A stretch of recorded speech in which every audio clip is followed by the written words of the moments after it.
Welcome to the committee's 33rd annual commemoration of the Martin Luther King Jr. holiday. To our local and state representatives and to the citizens of Greater Attleboro, it is indeed a great pleasure to see all of you here today and to see that you continue to deem it an important day to gather to celebrate the legacy of Dr. Martin Luther King. At an early age, the Reverend Dr. King made a decision to become a public servant to help create a better future for African Americans in the United States who were living without basic civil rights. What he accomplished, though, was to make the world a better place for humankind. Sadly, he lost his life at a very young age while working on behalf of others, but he left us a treasure trove of inspired words that continue to guide us, and he left us a blueprint on how to work collaboratively and nonviolently for social justice. Anyone who dedicates him or herself to the cause of making the future better for others should be celebrated. So I thank you for recognizing this fact and for being here today as we do just that. And so we'll start with our commemorative event with remarks and a proclamation from Mayor.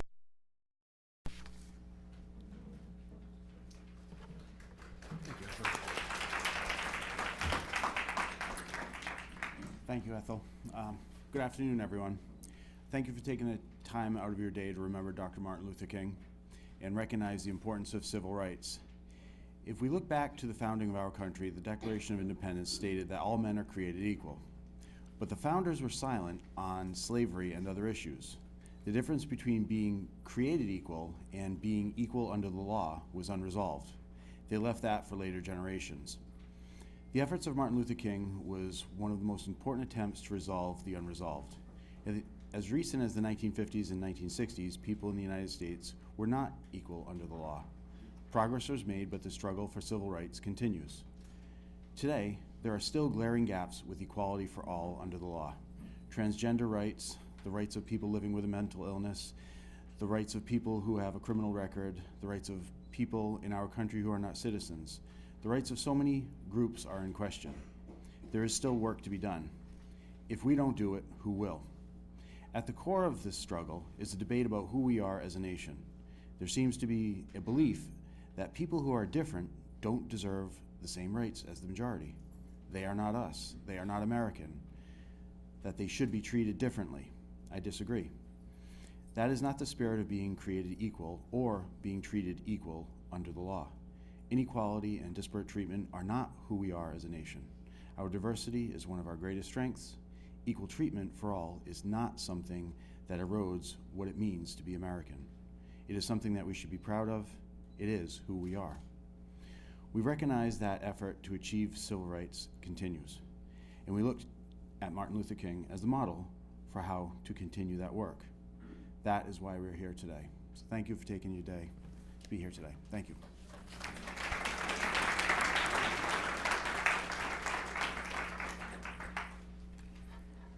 All right, I'm looking forward to this one. Ladies and gentlemen, the Bishop Feehan High School Jazz Choir, under the direction of Sarah Seals.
nothing to hold on to, but hope for a better day, a better day. Crying, Jesus, help me to feel the love again in my own land.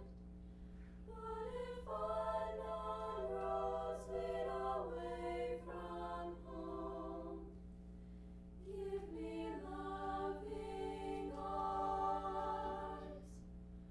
way from harm.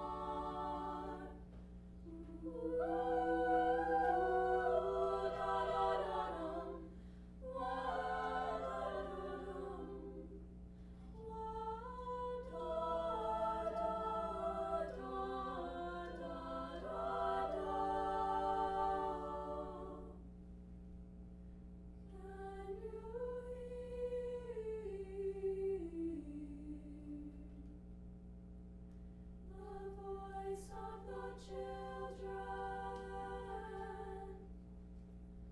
softly pleading for silence in their shattered world. Angry guns preach a gospel full of hate, blood of the innocent on their hands. Crying, Jesus, help me to feel the sun again upon my face. For when darkness clears, I know you're near, bringing peace again. Dolly Juite, Spectate molit Can you hear the prayer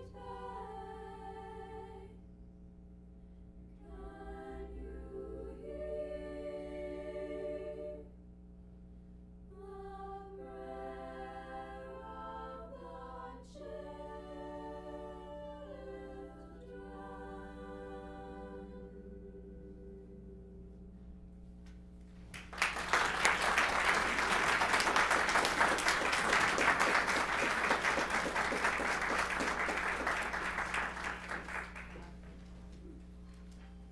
Beautiful. Beautiful. Thank you for bringing that. Next, we'll have our speakers. And we'll start with City Councilor Kate Jackson, Vice President of the Attleboro Municipal Council.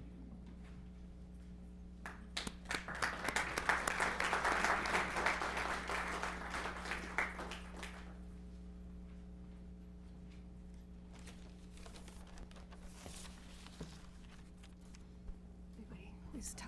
Where's Ty? Good afternoon. I'm going to introduce my fellow colleagues who serve with me on the council. To my right here is Diana Holmes, Ward 6 Ward Councilor, Kathleen DeSimone, an at-large City Councilor, Ty Waterman, at-large City Councilor, and to my fine left is Todd Kobus, Ward 3 City Councilor. Thank you all for coming out on this brisk and cold day. I will be brief because it is so cold. We gather here today to celebrate and commemorate the life of Dr. Martin Luther King Jr. Some of us weren't even born in 1968 when Dr. King was assassinated, but all of whom are gathered here today have benefited from Dr. King's work. Equality, liberty, and justice, things that Dr. King believed in, which also happens to be the basis of the Constitution of which we live under in America. Those of us gathered here today, and the many others who could not be here, owe it to Dr. King to fulfill his dream and carry the torch which he so proudly carried. In closing, I'm going to cite one of his quotes. "The time is always right to do what is right." Thank you.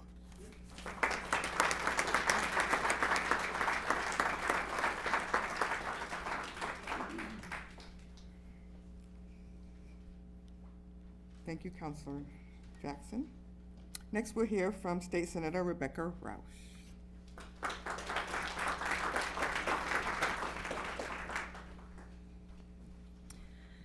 Thank you, and a special thank you to Ethel Garvin and everyone who helped to make today's event possible.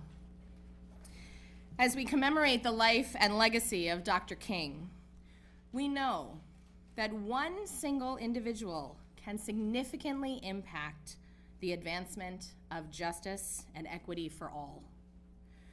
We owe a sincere debt of gratitude to Dr. King for his leadership in promoting ubiquitous equity and civil rights in our nation, including meaningful and direct advocacy for basic dignity for all, voting rights, housing security, food security, labor advancements, and much more. And yet, more than half a century later, Dr. King's vision still has not been realized. So just as he, one person, made a difference, we must each of us ask ourselves today and all days, how will I make a difference in pushing for progress on intersectional equity and social justice?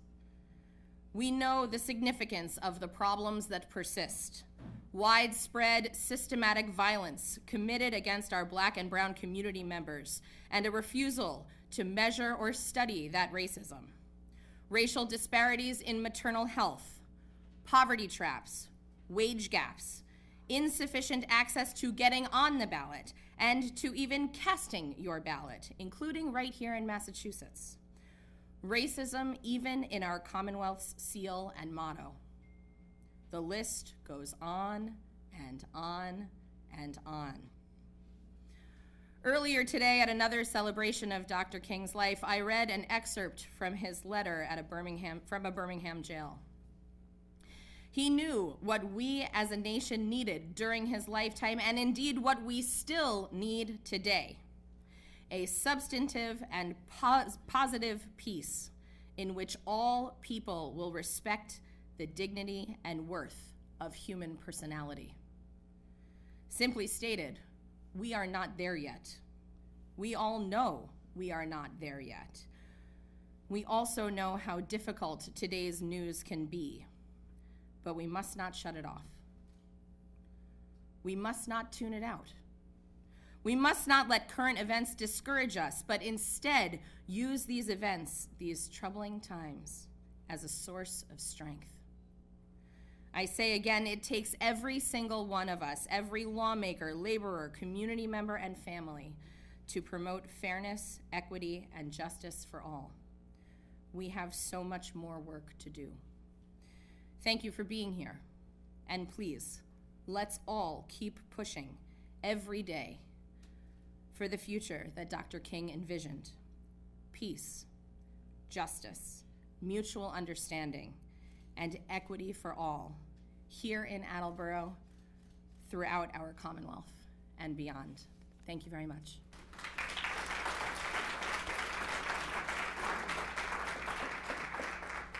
Thank you. Excellent. Excellent words. State Senator Paul Feeney.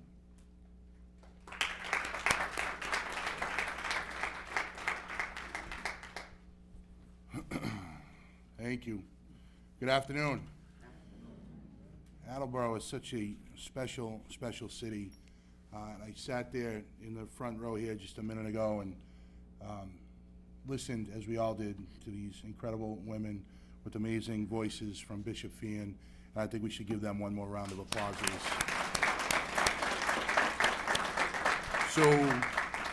So incredibly powerful and poignant. And I sat there for a moment, and I just sat in this council chamber where so much work of the day gets discussed on a weekly and daily basis, and I just closed my eyes for a moment and kind of sat there and in my own silence, and I just reflected on the words and the voices of these women, and it was incredibly powerful. So thank you for being here and for giving us all that gift. Thank you so much for bringing us together once again, to gather in community, to reflect, to remember, to honor, to inspire, and perhaps most importantly, to share. To share with one another our hope for a present that Dr. King so eloquently called for in our past. by committing ourselves to a future that lives up to his dream and delivers all of us to the promised land. A prophetic place that Dr. King saw with his eyes, but that we will most certainly feel with our feet. You see, we have no choice. Our nation now stands on the cusp.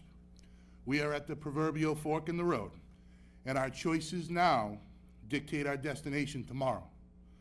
Now, I don't say that in a political or electoral sense. We all identify in our own way, with our own parties, our own views, and with our own candidates. That is sacrosanct and codified and should be respected and celebrated. Instead, I call us to think about our own words and our own actions, our choices and our direction, as individuals and as a community, outside of the political rhetoric that frames our daily debate. Reverend King knew that politics was important as a means to an end. He taught a generation that a vote was a voice, and that incredible power exists in the individual at the ballot box. But Dr. King did not lead a party or a campaign. He did something so much more powerful and noble. He led a movement of equality and justice built on love and on hope. Brothers and sisters, they say that a movement is made up of a series of moments. Some big, some small, but a moment nonetheless. So the question for us then lies in the moments of our own lives, in the moments of each day. Do we continue the movement by living our own moments, big and small, in the spirit of Dr. King's life and teachings? Let us use today not just to remember our brother Martin Luther King Jr., but to take stock and do our own moral inventory, and to focus on our own obligation to ourselves and to each other, and to the moments of a movement that was not invented in 1960s America, but that was laid out in Scripture. I ask us to look inward for a moment. Have we continued to march forward by adding our weight to the arc of the moral universe? Do we bear hate or do we spread love? Do we resent or do we forgive? Do we stay silent in times of injustice or do we speak up? Do we seek power for power's sake or to do what is right and good? Do we reside on a mountain of despair or chisel a stone of hope? Do we love so strongly to turn our enemies into friends?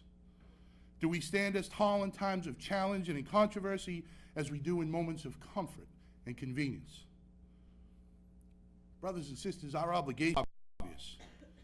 In a time of divisiveness, we are called to unity. Not to let up in our fight for equality and justice or to give in to those that oppose us, not to waver in our morals or sell out our values, as that fight is truly right and just. Our call to unify is built on the belief that despite our differences, there is an inherent commonality deep within the fabric of our collective souls that when exposed, erases bias and eliminates prejudice. Simply, it's our humanness that connects us, our love that defines us, and our hope that unites us. So let us strive toward the promised land that was shown to Dr. King on the mountaintop by living his words each and every day, by loving more strongly, by caring more deeply, by seeing more clearly, by living more openly, by hoping more passionately, and by living every moment in a way that strengthens our movement of love, of equality, and of justice. Thank you. May God bless the city of Attleboro. May God bless the United States of America.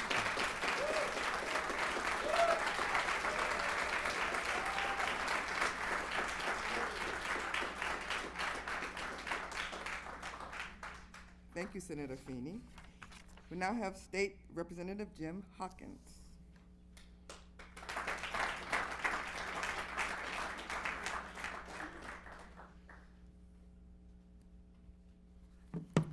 Thank you. It's always an honor to be here, and my special thanks to the students from FIAN. Came in while you were warming up, and oh my God, you put so much work into that, and it shows. Thank you so much. I can only echo what Senator Rouse, Senator Feeney, and the mayor have said before about what the situation is, the reason that Martin Luther King was so important to our country and to all of us. I think what I'd like to do is bring perhaps a little bit of hope. Perhaps I have a dream, but perhaps that it is a real dream, and it's based on the young people that are learning what's happening right now. I was a teacher at the high school, and I was always impressed by how forgiving and accepting young people are at the high school. And now in the State House, I hear regularly from high school students who are very eager to see what they can do to make a difference. It's very enlightening, and it makes me feel good to think that we do have a future, and we can have a future where people are accepted and not judged on something that's not relevant to who they are. So to be short, which I prefer in speaking, I'd like to just share one thing from Martin Luther King, perhaps just a quote from him. It was shared this morning by AFL-CIO, and his quote is, "Darkness cannot drive out darkness, only light can do that. Hate cannot drive out hate, only love can do that."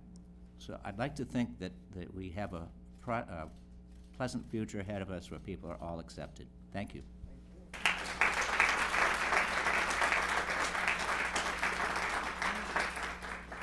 Last but not least, my favorite politician.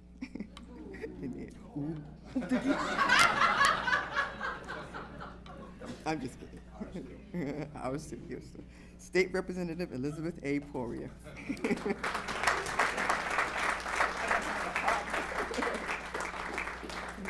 Thank you. I am surprised by that, thank you. I have to thank Ethel for bringing us together each and every year. If it weren't for you, Ethel, we wouldn't be here. It's all about dedication and knowing what the right thing is to do and always doing it, and that's what Ethel does. I also have to give a nod to these beautiful ladies. As I was sitting there listening to their voices, the voices of angels, it actually brought a tear to my eye that we are so lucky where we live to have this kind of talent and willingness to give up a day out of school to come here and perform for our group. And thank you to their leader. And it was just beautiful. It was magical. Thank you. I'm not going to try to compete with the speakers before me because that would be very difficult. What I thought I'd like to say to you is this morning I was listening to something on the radio about Dr. Martin Luther King and about the day he gave that speech. And they said he wrote the speech, but when he used the phrase, "I have a dream," that was not written. That was something that came from his heart. And as I listened to them replay him speaking that day, it was so impassioned that I felt like I was standing next to him, and I could see him bring that passion to his speech. And what a difference he has made in our world. I know it's not perfect. I know there's a long way to go. But he's the one that made us all realize we had to do it. We had to work toward feeling better about all the people that inhabit our world. And I would like to think that we're getting there. The people that have spoken before me are people that I work with every day on behalf of all of you and the others in our districts. And I have to tell you, you have a great team. We are not in the same party, and yet we work across the aisle because you are what's important to us. And there are many needs, and there are many wants, and there are many things that we need to fix. And we work in unison, in the same spirit that Dr. Martin Luther King would like to see us work. And so I think we're very fortunate to be where we are, to celebrate this day, to have beautiful, young, talented young people with us, to have all of you here, to have all of us come, and to tell you how important you are to us and how important Dr. King was to all of us, and to continue his work. Thank you all so much for showing up. Thank you.